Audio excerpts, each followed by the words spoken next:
Arkadaşlar, bugün sizlere e, parası olup dükkandan uçak alamayanlara uçak sığınağı, yani uçakların bulunduğu yeri göstereceğim arkadaşlar.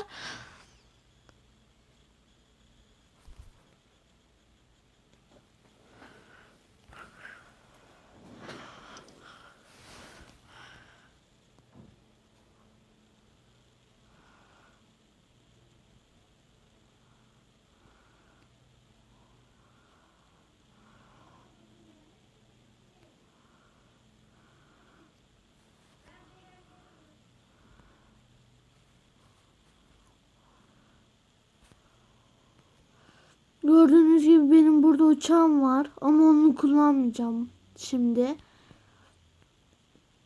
Size uçakların bulunduğu yeri göstereceğim.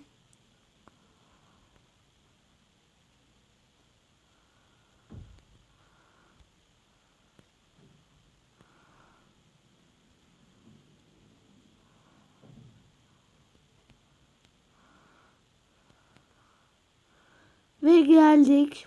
İşte burası arkadaşlar. Şuradan şöyle gidelim ve buradan böyle girelim. Gördüğünüz gibi buradalar. Şunlar uçak değil, binilmiyor onlara. Gördüğünüz gibi var burada uçaklar.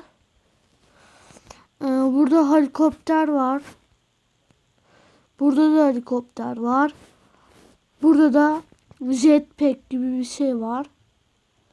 Ama bayağı az uçuyor. Şurada da var gördüğünüz gibi. Size isterseniz bir binip de göstereyim.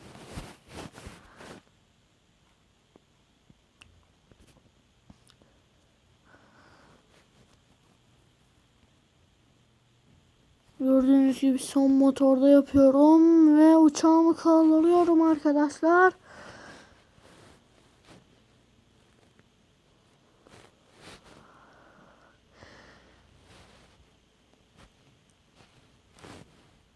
Yine görüşmek üzere. İyi günler dilerim. Görüşürüz. Elveda. Sonsuzluğa.